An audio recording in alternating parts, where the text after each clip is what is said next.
মেদিনীপুর সংশোধনাগারে অস্বাভাবিক মৃত্যু তমলুকের এক যুবকের। পূর্ণাঙ্গ তদন্ত না হলে দেহ নিতে অস্বীকার পরিবারের। মেদিনীপুর কেন্দ্রীয় সংশোধনাগারে অস্বাভাবিক মৃত্যু তমলুকের যুবক হোসেন আলীর। গৃহশিক্ষকতা করার সময় এক নাবালিকার সঙ্গে প্রেমের সম্পর্ক তৈরি হয়।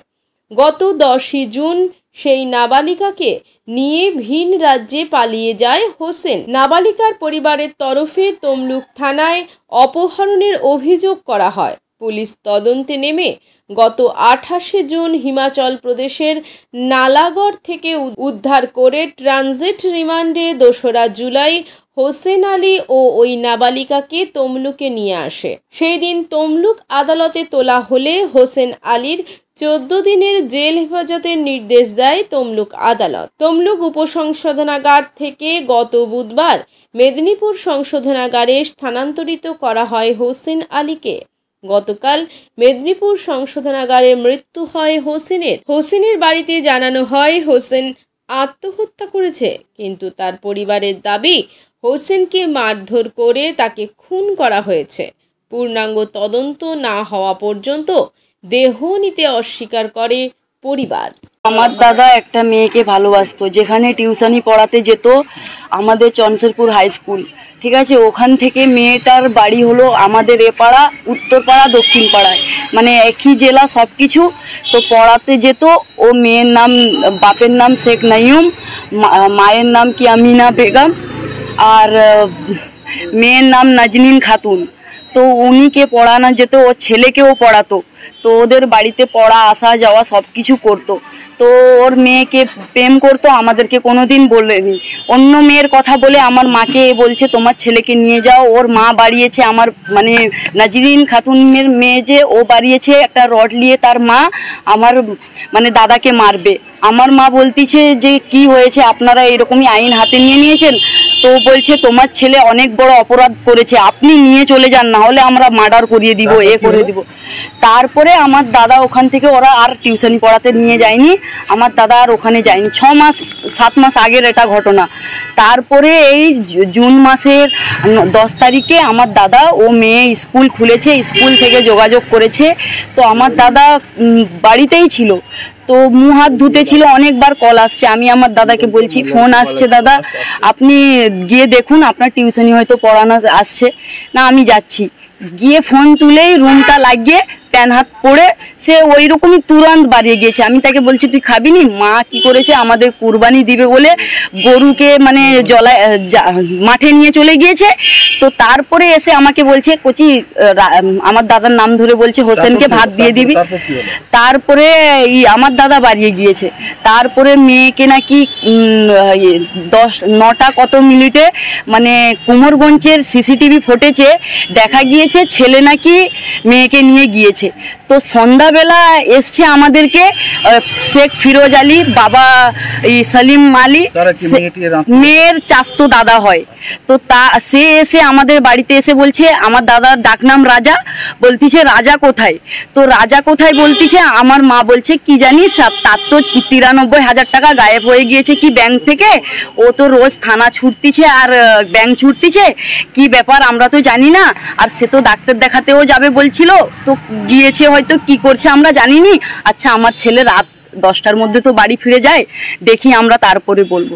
তারপরে ওরা 11টার পর থেকে এসছে যে রাজা এসছে। তারপরে আমরা বলছি না, আসেনি। না, আমরা বলছি কি ব্যাপারে এত আমার দাদাকে খুঁজছেন, আর আপনি তো সব কিছু জানেন মনে হচ্ছে, তো আপনি এরকম করে আসেন না। আমার চাস্তো বোনকে নিয়ে রাজা গায়েব হয়ে গিয়েছে। আমাদের তো দাবি হচ্ছে যে জেলের মধ্যে কি করে সুসাইড করতে পারে? জেল তো একটা সুরক্ষিত জায়গা, জেলের মধ্যে কি করে সুসাইড হতে পারে? তাহলে তো মানুষ তো রাস্তাঘাটে তো সুসাইড করে জেলের দিক দিয়ে। জেল আমরা চাচ্ছি, জেলে কিভাবে সুসাইড হচ্ছে তার পূর্ণ তদন্ত চাই, বুঝতে পারছেন? তার এসপি থেকে, জেলার এসপি থেকে নিয়ে, ডিএম থেকে নিয়ে, টোটাল থেকে নিয়ে আমরা টোটালকে চিঠি করবো, টোটাল থেকে রিপোর্ট জানাবো, টোটাল থেকে হবে মেডিকেলের রিপোর্ট করে সুন্দর করে বাবা জাস্টিস থাকবে, জাস্টিস সামনে আপনার দরকার পোস্টমর্টম হতে হবে। আর আমরা পূর্ণাঙ্গ তদন্ত চাই যে কিভাবে মারা গেল। আপনারা কি মনে করছেন? আমরা ওদের মার্ডার করেছি। কেন?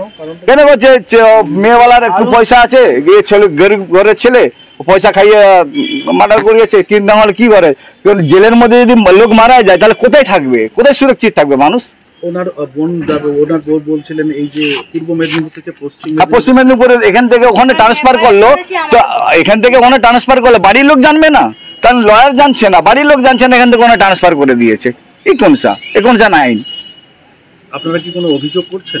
অভিযোগ অবশ্যই করবো, করে আমরা কোর্টে অ্যাপিল করব যে কিভাবে কি করা যায়, লয়ারের সাথে পরামর্শ করে যা যা আছে তাই করবো। আইন যেটা আইন হিসাবে চলে, আইনের বলতে আমরা কিছু নেই, আইন যেটা হবে সেটাই আমরা করবো। কিন্তু এইটুকুন বলতে যাই, যেটা আইনের মধ্যে হবে সেটাই করব, কিন্তু এটা আমাদের মার্ডার করেছে, আমরা এটার বিচার চাই, তদন্ত বিচার চাই। ভাই নাইমের মেয়েকে ভালোবাসা করেছিল কথা আমরা পরে জানতে পেরেছি। তারপর আমার ভাই একদিন 10 জুন ঘর থেকে বেরিয়ে যায়, ছেলে মেয়ে দুজন। তারপর আমরা ভিডিও দেখতে পাই যে ও ছেলে মেয়ে দুজন গিয়েছে। তারপর ও যে ফিরোজ আলী সেলিমের বেটা ফিরোজ, ও বলতেছে আমরা ঘরে এসে বললে ছেলে মেয়ে আমার চাস্তমনকে নিয়ে গেছে, তো আমরা ওকে যেখানে পাই আমরা ফেড়ে দিব, চিড়ে দিব বলেছে। আর ওর চাচা চীনা আছে, ও ডাইরেক্ট চন্দ্রপুর বাজারে বলেছে আমরা ও ছেলেকে পেলে চিড়ে দিব। তারপর আমরা তো ওখান থেকে তারপর শুনেছি হিমালয় চয়ে ওকে ধরা পড়েছে 27 জুনে। তারপর 29 তারিখে থানায় নিয়ে এসে ঢুকাবার পরে তারপর থানাতে রেফার করার পরে তারপর এখানে দুদিন থাকার পরে তারপর ওখানে মেদিনীপুর ট্রান্সফার করার পরে তারপর আমাদেরকে জানায়নি। তারপর আমরা 10টার সময় ফোন আসছে হোসেন আলী মার্ডার হয়েছে, এই ইন্তেকাল মানে হয়ে গেছে, মারা গিয়েছে। তারপর আমরা এখন চাচ্ছি যে আমার ও ভাই ইংলিশের টিচার, ওর বহুত দেমাগ, ওর বহুত বুঝদার ছেলে, ও কোনোদিন সুসাইড করতে পারেনি। ও গোটা এলাকাতে ও সব জায়গায় টিউশনি পড়ায়, ও আমার জ্ঞানী ভাই, ও কোনোদিন করতে পারেনি। এটা সম্পূর্ণ হলো মার্ডার করেছে। আমরা এর তদন্ত। নিজের বাড়ি মানেই মাথার উপর নিশ্চিন্ত ছাদকে রক্ষা করুন রোদ বৃষ্টির যাবতীয় প্রকোপ থেকে। আপনার বাড়ি নতুন হোক বা পুরনো, pen doctor leak guard vaccine, যা প্রিমিয়াম ওয়াটারপ্রুফিং সার্ভিসের মাধ্যমে বহু বছর সুরক্ষিত রাখে আপনার ছাদকে। বিশদে জানতে এখনই ফোন করুন।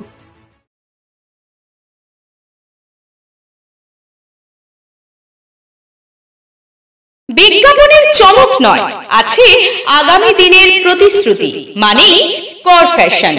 ছেলেদের যাবতীয় নিত্য নতুন পোশাকের বিপুল সম্ভার নিয়ে নবরূপে সজ্জিত কর ফ্যাশন। বিশেষ করে মনে রাখবেন, আমাদের নতুন সংযোজন ছোট ছেলেদের পোশাকের বিপুল সম্ভার। আমাদের ঠিকানা ময়না রবিবারের বাজার। আমাদের আরেকটি শাখা বলাইপন্ডা বাজার, চৌরাস্তার দক্ষিণে ময়না। মনের মতন পোশাক মানেই কর ফ্যাশন। বিজ্ঞাপন দেওয়ার জন্য যোগাযোগ করুন স্টুডিও কল্যাণী, ভোগলাবাড়ি, ময়না, পূর্ব মেদিনীপুর। নতুবা ফোন করুন যাদব বেরা 9800303017। এছাড়া অসিত বেরা 9932227739।